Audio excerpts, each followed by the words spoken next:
All right. Hello. Let me get this image off of here. There we go. Hello. Hi. My name is Tyler Patrick. I'm the host of the Krypton Report podcast. And I am hosting today the podcast with Sean O'Connell, author of the Release the Snyder Cut book. Are you able to hear me, Sean? Make sure I'm coming in clear. Loud and clear. Can you hear me? Yes, I can. Awesome. Just wanted to make sure. Busy day. So, all right. Yeah. Welcome, Sean. It's good to talk to you about your book and see how you've been doing. And I got to enjoy your podcast. I listened to the recent episode about The Conjuring 3. I'm a Conjuring film fan, and I was very interested with, I want to pronounce it correctly, Chavez? Michael Chavez, yes. Taking over as the director, because I'm a very big fan of Juan's. So I saw that you guys had talked to him, and I was dialed in. I was excited to hear that. So it was a good time. Yeah, that's a tough gig to take over because Juan is such a master of horror. But obviously, he's shifting over to Aquaman and is buried in that world. So passed the Conjuring baton. I love that he's like, all right, I'm going to do this action movie. Then I'm going to go cleanse my palate, do this low budget horror movie. I'm going to do this action movie, and then back and forth. And, this is a whole tangent, but I was excited to just, see that you guys were interviewing Chavez. I think he's a very solid, good director. Mm-hmm. There's something about the way Juan does something that just plays on your non-expectations. He knows how to hold that suspense just a little bit longer, where you think you're about to get to let go, and then what he brought to that one sequence with the trench in Aquaman that one sequence was so successful in terms of how he pulled it off that there was talk of doing a spin-off trench movie, because people just loved the way he handled that scene. So yeah, he's a totally gifted director. Yes, he is. So Sean, welcome once again. I'm wearing my support for my Justice League, Snyder shirt. And I just got some questions I worked up here, but I thought we would just kind of chit chat. It's exciting that I like to type everything out so I don't forget. But that you work for Cinema Blend, which is a great website that I visit often. And then I hadn't put the two together yet. And it was like a light bulb came on. I was like, aha. So I was like, oh, okay. Yeah. Yeah. It's that guy. All right. I've been with Cinema Blend for, I think almost 8 years now at this point, starting off as a staff writer and working my way up to features and then their news director, and then all the way up to managing editor. So. Well, congratulations. It's a great gig, and it's funny because I was a fan of your stuff until I realized that it was you. It was like the meaning of two different things. Like, oh, hey. Good. So, that's better than the opposite. If you were like, who is this jerk? Who am I talking to? Like, what? This guy. So here I got some questions for you. I saw on your profiles doing some research. You live in North Carolina? Yes, sir. Awesome. I lived in North Carolina for a while. I lived in King, which is right outside Winston-Salem. It's a little small town nestled between Mount Airy and Winston-Salem. Okay. And I worked near, near Charlotte kind of area, but I love North Carolina. It's great.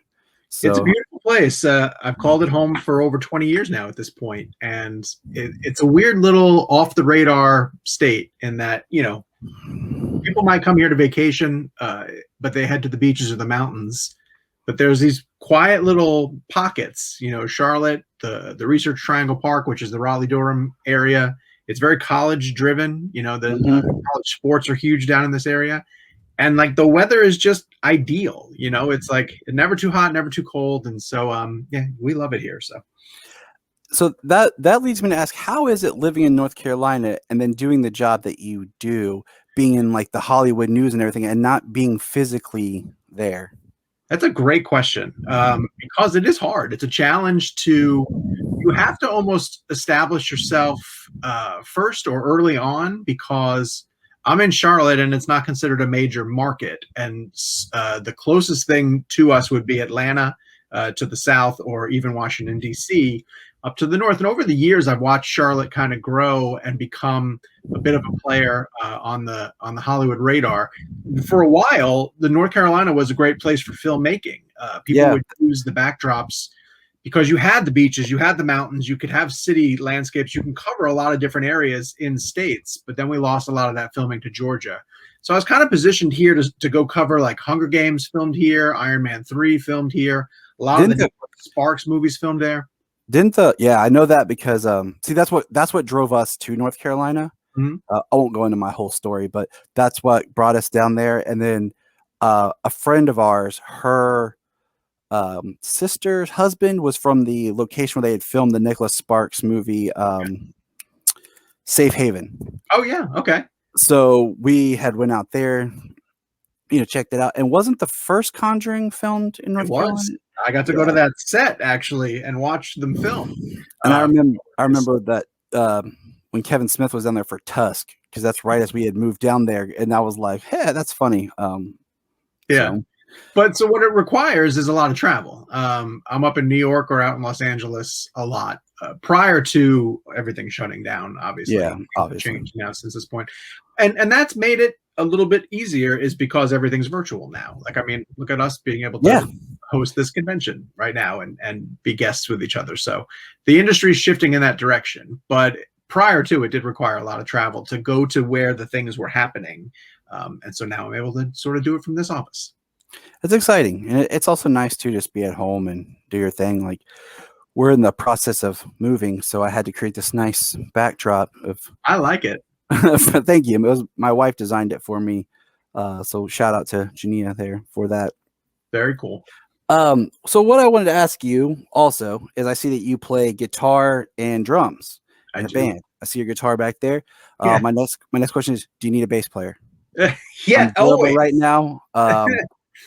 If I tell my wife, hey, I'm going to go play bass with Sean, who I interviewed in North Carolina, she'll be like, oh, North Carolina, let's go. The hardest part about keeping a band together is finding somebody who can play bass. There's plenty of drummers and there's plenty of guitarists, but no one wants to play bass. And yet it's the backbone of any sort of band and songwriting. So yes, we do. Answer your question. Bass is the weirdest instrument to me. And I say that as a bass player because you either blend into the drums where people don't notice you're there, or you blend into the guitar, or both, and people don't notice you're there. But then when you drop out, they notice. Oh, of course. Yeah. It's like they don't realize they're hearing you until you're gone. Yeah. And I've played in several bands where the bass player is either really, really good, and it carries the root of the music so that the drummers and the guitarists can explore a little bit better. And then I've had other bands where the bass player isn't doing much of anything, and you feel like you're working twice as hard because in your head, you probably know this, you can hear it a certain way, right? And it needs to sound full, and once that piece is missing, you overcompensate, to make up for it. And it's only when you step back and you say like, oh, that's because the bassist isn't doing enough stuff. See, we're all over the place today, people. How long have you been playing? Oh man, I started in '95 with upright. Okay. And then I went on to electric, took a break, started in high school, and then after high school I was in bands. And I think right now is the longest stretch I haven't gone with actually playing, because it becomes playing every now and then because, like I'm home with the kids and work, and then all my friends are doing their things, and it's like finding people who want to play, and also find people who want to play and have that same creative mind of what you want from your sound. Sure. That's the hardest part I found, is some people have that very like, this is what I want. Some people have that open, like, let's bring our collective ideas together. And that really gets to be the hardest part of making music, is just finding people with a similar taste. And the older you get, when you're younger, you can be plugged in and your social life is different. It's easier. But as the older you get, it's like, man. Well, and to that end, like I played bass in one band in college, only because they had an established setup and they were friends of mine. And I said, okay, I'll play bass. And I had so much fun with it. It's actually a lot of fun, especially if you're a guitarist. It's kind of that mindset, but you play it a little bit. You go differently through the songs. And lately I've been thinking to myself, like, I should just pick it up again too, because it would be much easier to find a group of people who were playing together and maybe just plug myself in. So I'm thinking about it. It's so neat. Like, the mindset when you're a guitar player who plays bass, Yeah. where you come from compared to a person who just plays bass. And that's why I feel like bass is so interesting because you have variant styles and everything. Mhm.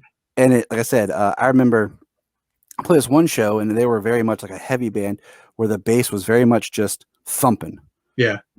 and I personally like to hear my notes, um, to be loud, but like hear my notes, hear my sound. So yeah, we could probably keep going about this, but I just thought that was a cool fact. And I was like, maybe he needs a bass player. Everybody needs a bass player. Sure. So we're here to talk about you had wrote a book called Release the Snyder Cut, which thankfully has occurred. I noticed I was looking at the release date. It had come out in March, shortly before the film had come out. And what I want to know is, were you a fan of Zach's before the writing of the book? I was, but not nearly as much as I have become since dedicating my amount of time to it. And what I've come to realize, the thing that I really liked Zach's films, but I had issues with his DC films specifically. I loved Watchmen. I loved 300. I wasn't crazy about Sucker Punch. I think that's a studio metal thing. We won't get into that whole, but yeah, I've read enough that what was released was, cut down and altered compared to what and his vision was. I had a lot of issues with Man of Steel, and then I liked BVS. I liked the direction it was going, but but the thing that really tipped me back into Zach's column, essentially in terms of what he was trying to do with DC, was the Ultimate Edition of Batman versus Superman, and the way that it filled in the cracks and the way that it expanded on, like, when I watched the theatrical cut, I felt like this feels truncated, right? Like, it feels like we're racing through a lot of different things, and there were certain things in it that just didn't make sense. It's tight. It was very tight. Like nothing had a chance to breathe. No, like it was like here, here, here, here, go, go. Yes. So. Right. And when you get Lex, driving the bus essentially through a lot of the things that happen over the course of the film, and that motivation gets filled out more, and you get amazing scenes of Clark like investigating, you get Clark. You actually get Clark. Yes. So that's when I kind of opened my eyes more to like, oh, there's a lot more going on in Zach's DC films specifically. And so I kept going back and rewatching and rewatching and rewatching. And I've come to really appreciate Man of Steel. It doesn't mean that I've overlooked some of the issues that I've had with it. There's a couple of key things that, like, still when they happen, I'm like, is it the one where he jumps between the tanker as the tanker hits the building and blows up? Because that's like one of mine that I'm just like, you could have just stopped the tanker, man. You didn't have to do the cool slide between, because now like the tanker blows up and like keep building. I'm like, that is no. My biggest thing is Jonathan telling him it would be okay to let people die.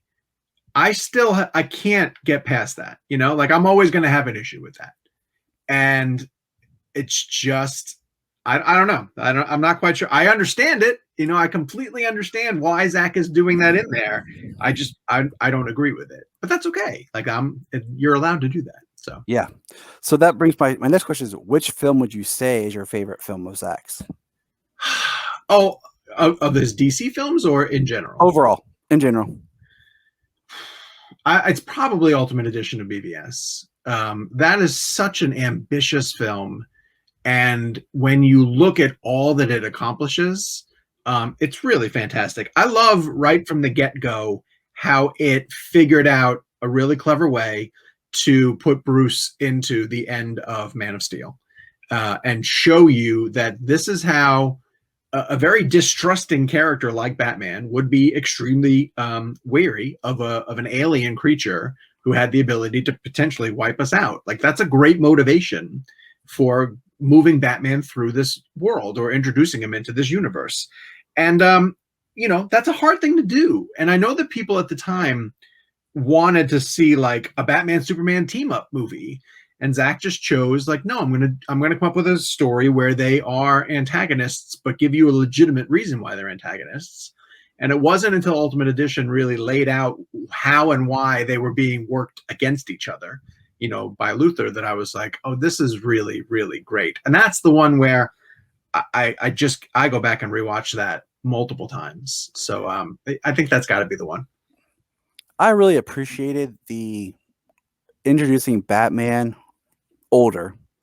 I like that we jump ahead in his career so that if we want to, at the time, we won't go down any rabbit holes, but at the time, like having an older established Batman. So if we wanted to throw in Robin, Batgirl, Nightwing, anything, we could then, be in the sandbox with those. We didn't have to do this film introduces this person, this film introduces this person. So I liked, and personally, that was before it was even announced or anything. A friend of mine were just chit chatting about how would you bring Batman back, or would you do another Batman film? And I said, if I did, I would jump his story ahead. I wouldn't start from the beginning. And I appreciated that. As far as, and yet, what does it open with? The murder of the parents. that's, I mean, I think it's like if you're directing Batman, you're like, I have to put my stamp on it. Like, I feel like that's every director. Cause I mean, even Schumacher tried to put it in there when he did Batman Forever. Yep. So it's like every director's like, I have to put my spin on the murder. And I'm like, okay, but at least it wasn't a whole long drawn out scene, Yes. Yeah.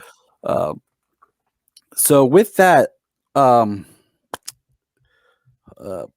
sorry, what is your favorite character from the Justice League in the character period and then in the films?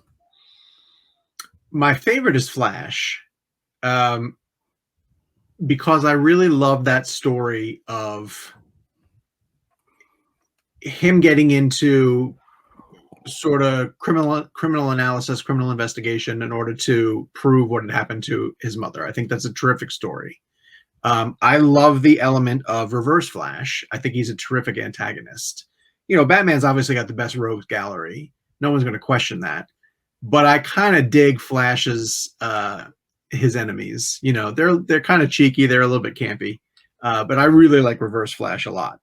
And if I'm going back to DC and reading through, I'm addicted to DC Universe. I love the fact that you can just dive into the digital catalog and pour through just archives and archives of books.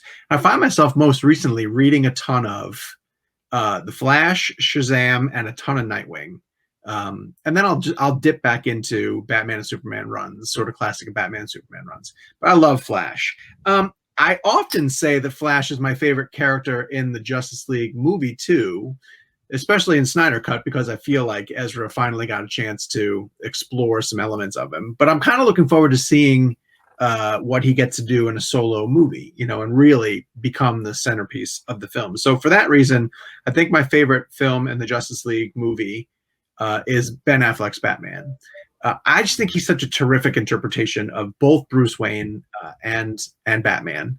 I love the way that he takes charge in the conflict at the end of the movie, the Russian battle, and sort of acts as the decoy, to get all the parademons chasing after the League.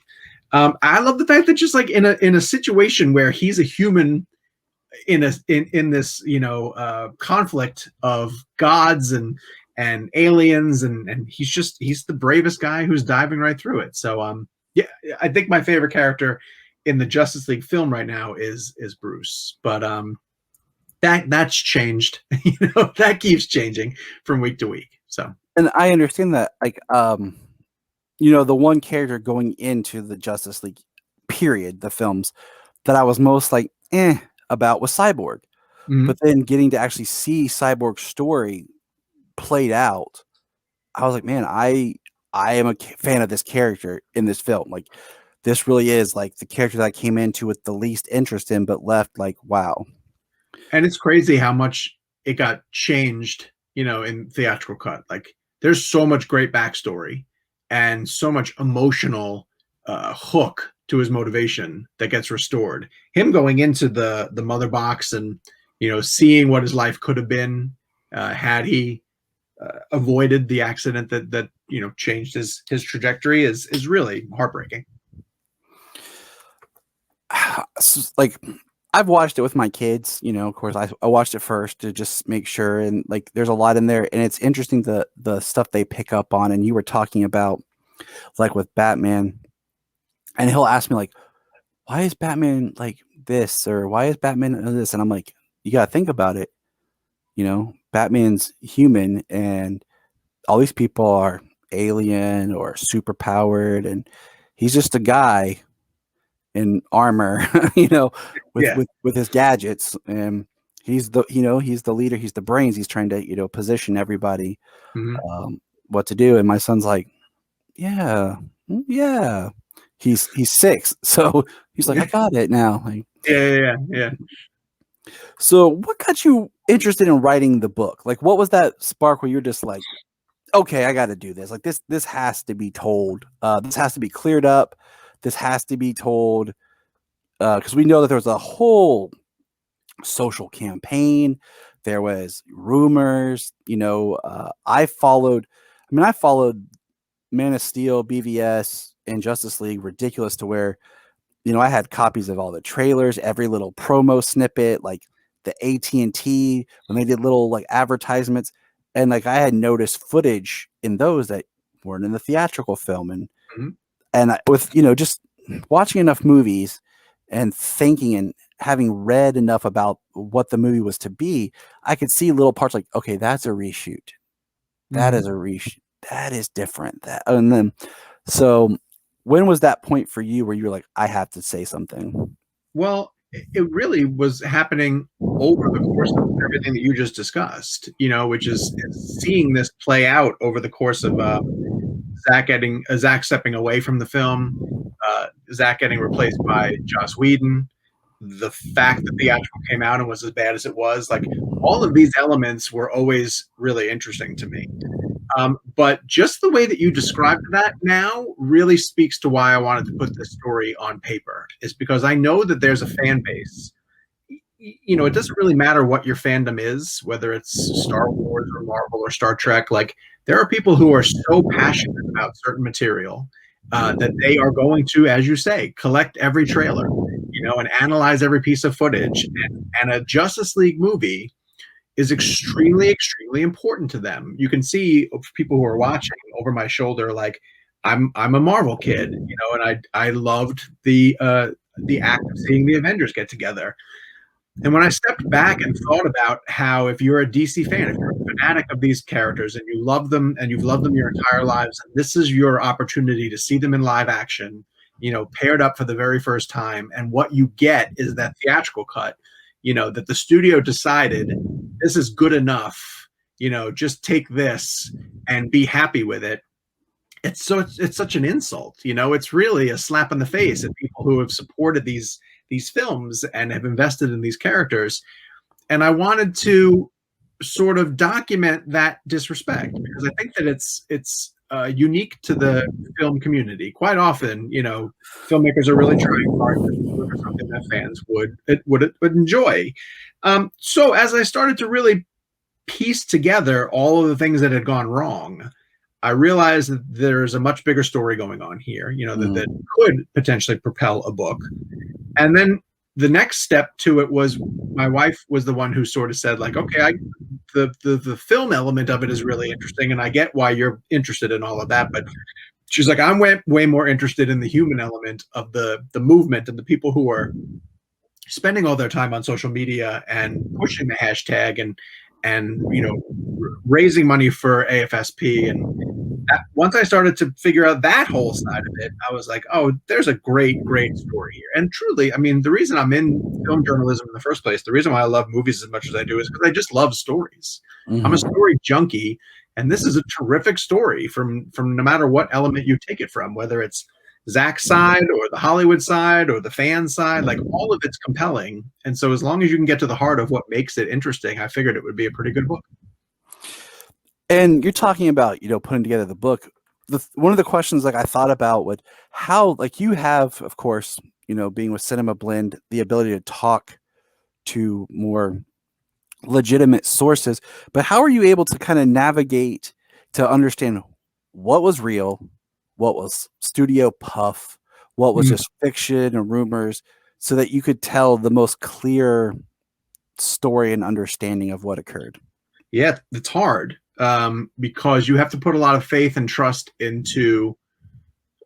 I try not to follow up with too many people because there's plenty of people in the movement who live anonymously, and who weigh in and contribute behind screen names that you don't necessarily know who they are. But that's what journalism is. Journalism is constantly backing up your sources, checking and double checking and making sure that the story that you keep hearing from the same people gels. And you have to remember that a lot of time when I was doing the research for this book and trying to get the story on record, the people I was speaking to and getting to go on record, they didn't think while I was interviewing that the cut was going to come. This was all being done months before HBO Max had agreed to do it. So these were people who were still very invested in getting the message about, hey, we want to see the Snyder Cut come out. But I will say that there were a lot of people who were working behind the scenes on the Snyder Cut movement who didn't want to have their names attached to the work that they were doing, because they honestly believed,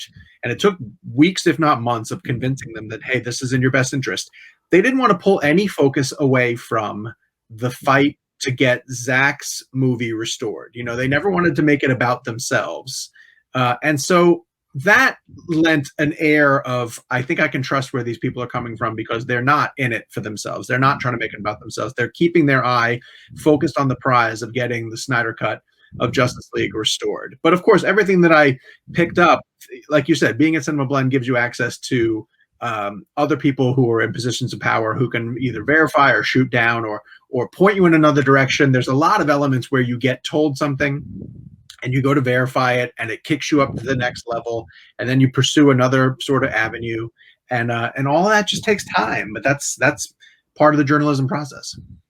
One thing with the whole Snyder Cut, and I say this as I'll say this as a person, even if you're not a fan, the idea that somebody worked on a piece of art, worked on a film, worked on a story, dedicated time, and then that was completely altered and changed, and what was given was of such a lower caliber. Just from that point, I would be like, well, the artist deserves at least to have his vision seen as best as possible. That was one thing from the whole, the Snyder Cut thing was, even if you're not a fan, just step back and look at all the images and all these scenes and things that have been released that weren't in that film, and just think that there's something wrong here. That what you're given doesn't feel, it doesn't feel, I mean, first of all, the movie didn't feel like the way Zack would direct. I'm very surprised. In my head canon, I just refer to it as an Alan Smithy film. Yes. And I'm very surprised that hasn't gotten. I'm surprised that Zack's name was even attached as directed by on it. Just and how the rules and all that work with, because you can definitely see a lot of scenes that are reshoot, but definitely retooled. Scenes in the theatrical, and I would have pushed please remove my name from that film. Well, and there are a couple of elements throughout the course of the story of the Snyder Cut that, had one or two things happened, I'm not quite sure that the fans would have fought quite as hard to get it released. One I think absolutely is Zack's most loyal fans were furious that his name was on that horrible cut. And if it were Whedon's movie, if it was credited as Whedon's movie, I'm not sure that they would have been as upset. It was like an insult to the fact that it was Zack's movie. The other element of it too, that is that the theatrical cut ended up being as bad as it is. It's as sloppy and poorly thought out and really just slapped together as it is. Because I always make the argument too that if theatrical cut of Justice League came out and it was okay, not great, but passable, then I think 50% of the people who were in the Snyder Cut fight would have been like, all right, it wasn't Zack's vision, but it wasn't terrible. And they would have just moved on to the next Aquaman, Wonder Woman 1984. They would have just kept going with the DC universe, But it's because it was as horrible as it was that it compelled the people to go back and take a look at the earlier trailers and say, am I not going crazy? Was I not promised something that at least looks decent. You know, like by that point, Mhm. Zach had the San Diego Comic-Con trailer, which was 2.5 hours, 2.5 minutes long. Uh, Mhm. Another longer trailer that had been put out. There was plenty of and stuff that he had been sharing on social media too. He'd been sort of ramping up the fan base using Vero, so there was plenty of evidence that at least suggested like we're going to get something epic, and then instead what you got was like a flat piece of nothing. So I always found that to be pretty fascinating as well. And I mean, thinking about what you just said, like, yeah, if the movie had come out and been more like a okay, like it's not exactly what we were hoping for, but it's not bad. Like I enjoy, but having the knowledge of just what it was supposed to be, where the character was supposed to go, the horrible Henry Cavill mutated face thing, you just felt like for the characters, like when you think comic book and heroes, Superman, Batman, and Spider-Man are probably the three biggest. Yeah. Okay, and you see how the two biggest are in this movie that even if you don't like Snyder's vision, but having a complete actual vision and not something hoked together is better for just an experience. Because then you say, okay, I don't like that compared to this. Like, what is this? It's the two biggest characters are in this thing where you're like, this just doesn't feel right. Right. It's like, and like you said, this is the pantheon of the DC Comics characters, and this is their first live action film together. We should be excited that we're seeing this, and then what we get is just subpar. And I mean, if it had been like for example, I really like the Shazam movie. Mhm. Okay. But if like you had gotten the kind of quality you got from Justice League in a Shazam movie, you'd be like, okay, it's a Shazam movie. Yeah. He's like a second tier, not as big, and your expectations for that aren't as large. But when you go in like the Flash, Aquaman, Wonder Woman, and then you walk out like, because even from a story beat, when the theatrical movie ends, it feels like that's your midpoint of a movie. Yes. It feels like okay, like we're about to go into the third act, but it's like this is done. Yeah, it does. Yeah, it definitely doesn't help that there are two chapters before it that set a tone, right? That establish what this world can be, and then you step back. Like if this was the first movie in a franchise, you'd be like think about like the way that the Fantastic Four tried to get launched, and came across as like a kid sort of movie. Mm-hmm. You mentioned the Shazam movie, like that's a pretty good accurate representation of a character who is a kid, who then gets blown up to superhero proportions. Like I understand why you keep that tone, but the comparison I kind of make to it is you mentioned Spider-Man as being as huge as he is. Like by the time they got to Mark Webb's second Spider-Man movie, The Amazing Spider-Man 2, there was a lot of studio meddling going on in that case. And there is a very small push to get the web cut, of that movie out there. I would love to see that. I would too. But by that point, we'd already gotten 4 Spider-Man movies, right? Mm-hmm. So the fans aren't as furious because they're like, well, I've got a bunch of other Spider-Man movies. Like, you don't have other Justice League movies. That was your Justice League movie. And people couldn't get past that. And I don't blame them. I wouldn't either. Yeah, it's because you get another film of all those characters. It's not like I said, just one character, especially where it's like Batman or Spider-Man. You're like, give it a few years, they'll reboot it. Yeah. It's kind of stunning that there's not a Justice League movie on the radar at DC. Like, how are they not planning at least another version of the Justice League? That's your bread and butter. That should be your crowning jewel. What my headcanon, like, because I have this, I want everything to kind of work, and where fans and people have kind of picked apart, like, well, this doesn't work. What I've done in my headcanon, okay, roll with me here. Okay, I'm ready. So here's how it goes: Man of Steel, Wonder Woman, BVS, Suicide Squad, Zack Snyder's Justice League. Okay. Those 5, Crisis.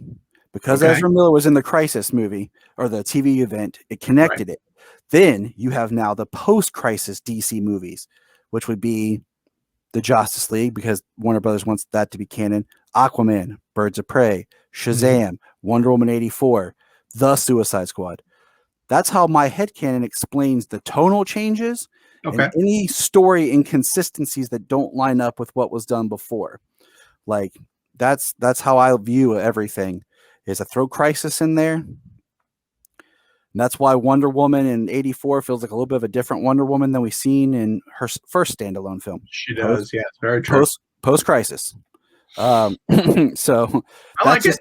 That's just how I've made it. So I feel like, okay, when I watch these movies, I'm like, I'm not like, why is this different? Why? I'm like, post crisis. Okay. I like it. That's the first time I've heard that. That's a pretty good approach.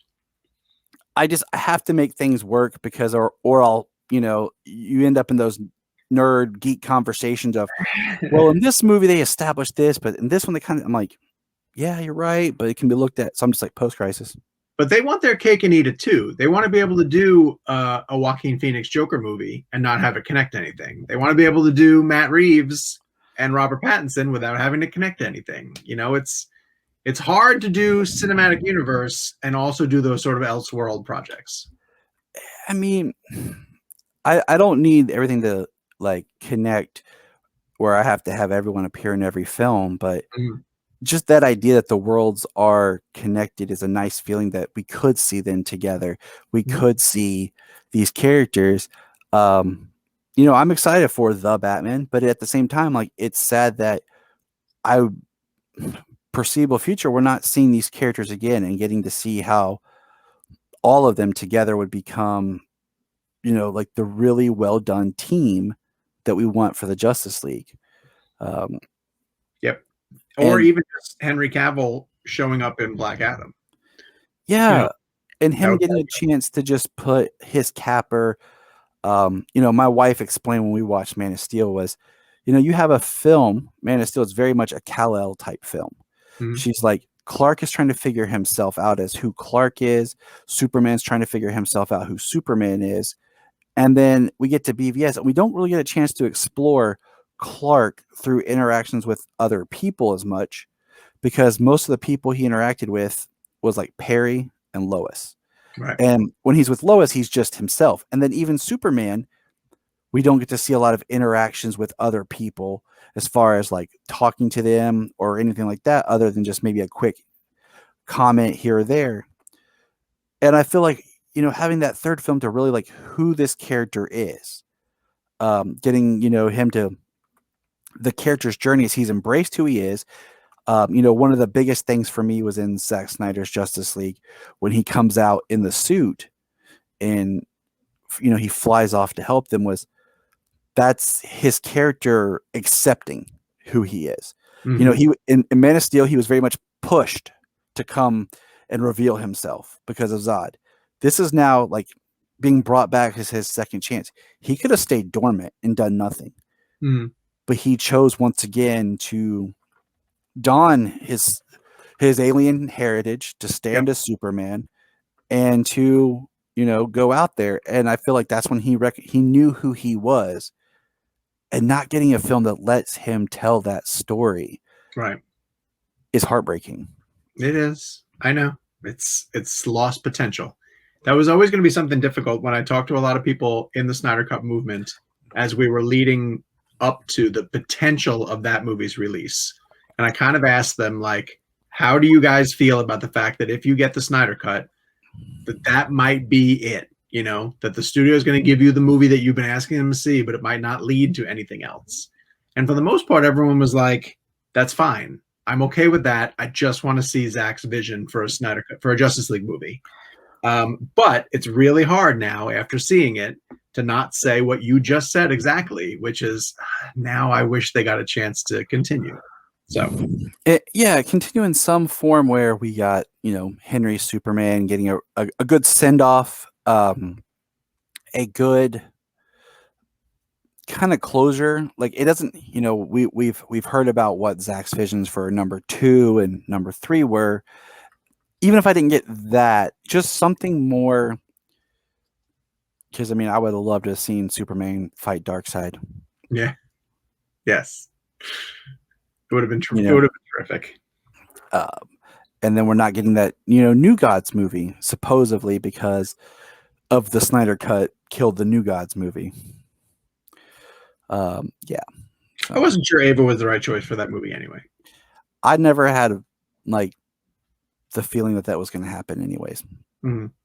Well, Warner Brothers really does like to announce projects without 100% being sure about whether they're going to come to fruition or not. They throw a couple of things at the wall, see if it sticks. It's a little bit unfair to fans, It's a little bit unfair because it gets fans' expectations kind of hyped. But yeah, especially for characters that don't have any other representation. One being the Nightwing film oh, that was yes, supposed to be, and well, I then just spoke to Chris McKay about that. Chris McKay's got a movie coming out called The Tomorrow War with Chris Pratt, and I interviewed him for that and asked him. I kind of brought it up in the way that, like, hey man, I love Nightwing, and I lament the fact that that's become a lost DC movie. That we've sort of chalked it up to the not going to happen pile. And he was like, no, don't do that just yet because I think it might still happen. So he's keeping hope alive a little bit for it, and he's sort of pointing at the idea that DC's branching off into a multiverse concept, and maybe a Nightwing movie can exist in that. Maybe that's true, or maybe it becomes an HBO Max type, original project that's developed for HBO Max, and the budget is a little bit more scaled down. The advent of streaming services is keeping all of this stuff really, really interesting because it can go in a lot of different ways if they want to open up and explore it like that. Exactly, and the streaming platform of HBO Max gives these stories to be told. It brings to people to their product. They have the Batgirl film and the Blue Beetle that have been announced to be HBO Max. So that's exciting. The other thing I was going to ask you was, I can't even remember. We're all over the place so much, and I'm like, I know we only have so much time, so I don't want to like open too many rabbit holes for us to follow down. But I wanted to point out, like, I was looking, so I have here, I'm going to put in the notes the Amazon link where people can go and get your book to really understand this whole story, this whole journey. That because a lot of people didn't understand, like, oh, it's just an alternate cut, or it's no. I think the best representation I saw someone put was, it wasn't a altered film; it was a deleted film, and I thought that was really strong because there's so much that's different, and even the things that are similar are still different. But when I was on Amazon and I was looking, I saw some other things that were listed under your author's page. Did you want to talk about any of those things, or? Oh, that's a different author. That's what I wondered, and I was like looking through it, and I couldn't tell for sure. But I was like, you know what? I'll just throw that out there to him because they're it like feels very much different. Books. Yeah, I was like, it feels very different, but it's under his name, so I'll just kind of ask him if he wants to talk about it. Okay, if not, then good question. No, I will just pretend like it didn't happen. And I've tried to get Amazon to separate because I'm sure that guy doesn't want me associated with his philosophical books either. But yes, no, those are not mine. But I am working on a second book as we speak, and it's dedicated to. It's funny you bring up Spider-Man. Spider-Man is my all-time favorite character, and this is going to trace his sort of journey through Hollywood and the ups and downs that have come with the Raimi films and how they came to a halt, and Mark Webb's trip through, and then the passing of the baton to Marvel and Sony trying to cooperate together. So I'm going to explore all of that in another book that's probably going to hit bookstores in 2022 if all things go according to plan. So, well, I mean, that would be fascinating because just the canon film, the James Cameron. Stories of how that came, and then the changes that occur just in the filmmaking process. My kids are big Spider-Man fans, and we were talking about, I told my wife, like, I used to have a production photo from the first Raimi film where he had the actual web shooter.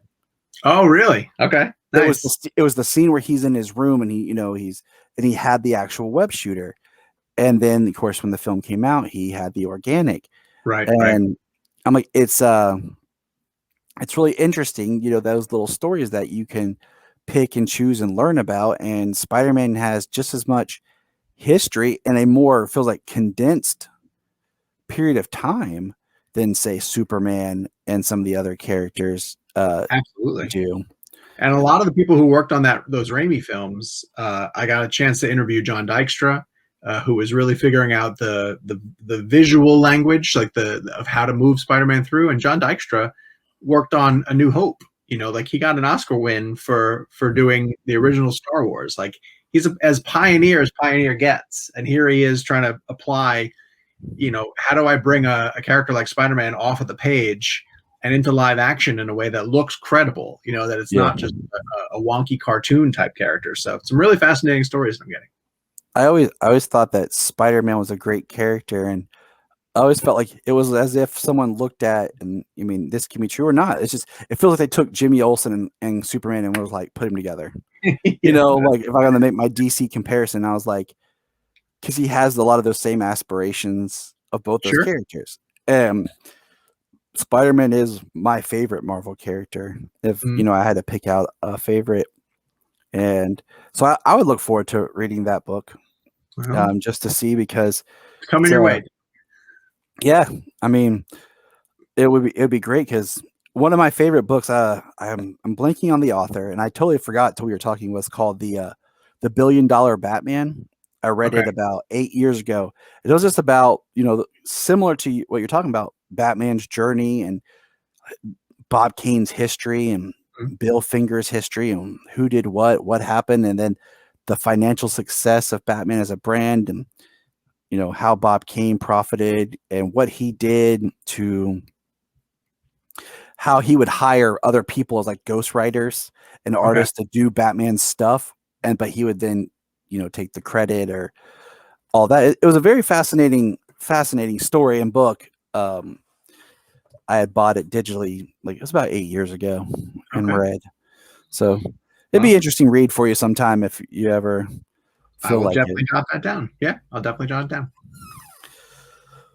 So coming back around, we appreciate the work of the people who took the time out to push for Zach's film. We appreciate people of note and credit, much like yourself, being involved in creating this book to tell the story, because when you were working on this book, you had no idea the film was coming. No. You were creating this book, and it just happened to work out that your book was released shortly before the film. But if it hadn't been released, this was a way to say, hey, there's so much going on around this film. What's true, what's not. Look, this is what I've done from a integrity, from a journalism. I'm not just some, blogger out there posting, hey, Warner Brothers, love Zach. You're like, I've done the homework. I've done the research. This is the story. And, it's appreciated from fans, and even, general audience who maybe not read the book will just being able to be like, okay, there's legitimacy to what this whole Snyder Cut push was. There's a story here. I mean, a lot of people have compared it to the Donner cut of Superman 2. Mm-hmm. Very much so. Which took 25 years to happen. People don't realize how long, and not that fans were pushing for that, but like every once in a while that topic would come up, and they'd be like, well, there's a longer cut, or Richard Donner filmed a lot of footage when he was doing the first Superman movie, and then almost casual audience would be like, oh, I didn't even know that. I didn't realize that there was a different thing. No, you're right. I just wanted, even without knowing whether the Snyder Cut was coming, there was enough really cool stuff happening in the movement, and there was enough drama associated with what had happened to Zach and what had happened to the theatrical cut, that I wanted it documented, and so that somewhere down the line, if and when the movie came out, that people would be able to point back at this book and sort of say like, oh, this is what had happened back then, and these are the people who really gave of their time and their resources to get this version of it released. But I'm telling you, I still cannot believe, I can't wrap my brain around the fact that with a month before I had to turn the manuscript into the publishers, Zach goes on Vero, and announces that it's coming. And then my publisher's saying like, okay, we can give you an extra month, we can push your deadline back. Go get all the quotes you need to finalize this. And then, because what people don't realize is that the book has to get turned in, a good 8 months before it actually hits shelves, because it goes through an entire editing process. There are copywriters and editors who are fact checking everything that you're putting in the book. They don't just take it and publish it. Oh, Um, thanks, man. Print. yeah. There's layout issues. There's cover issues. There's all this stuff that has to happen. So I knew that it was coming in 2021, the book at some point, and they had been telling me first quarter, that's where, and then COVID happens, and literally disrupts every link of the publishing chain, from people having to work remotely that aren't used to working remotely, and the publishers figuring out that aspect of it, to just how you get the book.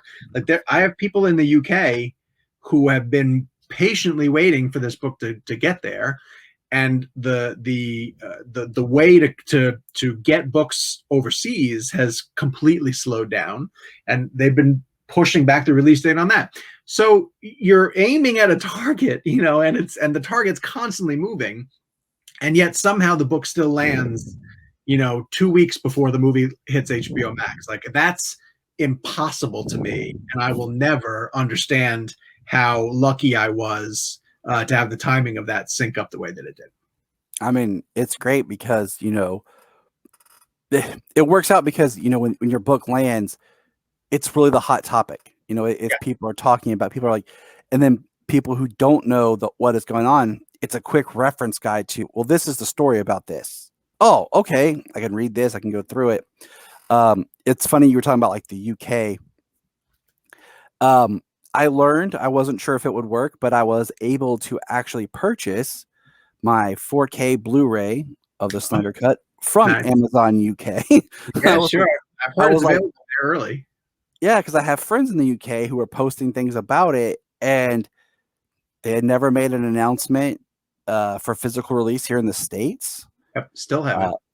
And, part of me feels like they won't, because that's part of that HBO Max brand where they want people to go to, or they'll wait a year or two down the road to do it. And I'm still I like having my physical media. Mm-hmm. You never know. Storm comes, internet issues, whatever. I I can watch it, but also we were talking about this, my wife and I were about, digital files, they can alter and change, and then that's it. Yeah. You can't, but having that printed, like, this is same like a book, like, this is printed. I have it. I'll go lock it in a vault because I've waited, this movie I heard about, I was looking, 2016, they started filming. Yep. I looked at my Blu-ray. Did it arrive? It's there? Okay, yep. Good. Very nice. It's packed with everything else, as we're trying to move, but I have it. Yeah. All right, good to know. I look at my son, I'm like, when you were 1 year old, your sister wasn't born yet. We watched the trailer for this movie. Yeah. And it's been in my mind, and like, I mean, the whole, current DC thing is just crazy that Man of Steel came out, BVS was announced, and by the time that BVS came out, my son had been born and was 1 year old. Like, right. Just how much everything had been talked about, that now I'm like, the movie that I was promised in 2016, I now have finally, and I have my kids, and they've grown up. Like, imagine if you had to wait 25 years, like the Donner fans did. Like, it would have been insane to get the Snyder Cut 25 years from now. I mean, but it took Superman Returns to bring the Donner Cut, and it's crazy because I feel like you didn't have the means like this, like hashtags and everything like that, to really push that, and no one thought in that mindset of alternate cuts or a director's, and that's just something that's built up over time with DVD, VHS, now digital streaming, where it's possible. Sure. The advent of streaming, I've said that I don't think the Snyder Cut would have arrived nearly as quickly as it had if not for streaming. Or maybe not at all. Yeah. Just because of, like, it might have been just a physical release or something, just because of the legalities of hoops and about releases, and we won't go down that rabbit hole, but we're all grateful for the digital release, at least. Absolutely. Sean, I want to thank you for coming on and talking with us today. I know that you're busy, everybody's busy. I appreciate you taking the time to talk with us and share your journey and chit chat about music with me here. My bass player. Of course, Tyler. Thank you for having me, man. Really great interview. Good questions. Oh, thank you. Thank you. I appreciate that. I want everyone to check out Sean's podcast if you want to give a quick plug for it. Sure. It is called the Real Blend Podcast. It's REEL. It is dedicated to all things entertainment. Obviously, we go over film, and we've been dipping into some television streaming. We're weekly. We come out, well, we don't have a specific date that we come out because we record all over the place. But one of the things that we do is we interview directors. Directors who do sort of these press junkets don't really love the quick sort of 4-minute interviews that the stars have perfected, and so we give them a long form 20 to 30 minute segment to go in depth into their films, and we've had some really great guests over the years. So go back and check out the Real Blend Podcast wherever you get your podcast needs met. We have a YouTube channel that people can go and subscribe to, and you can get a video element to a lot of the interviews that we have. And then Cinema Blend is always doing some type of the superhero comic book and mainstream entertainment coverage, so make sure you follow us on Cinema Blend as well too. And that's how I learned more about you. Just like I said, putting the two together and realizing, oh, same person. Yeah, that's that guy. So I appreciate it. Thank you. We have a quick promo coming up here for what you'll see later for today.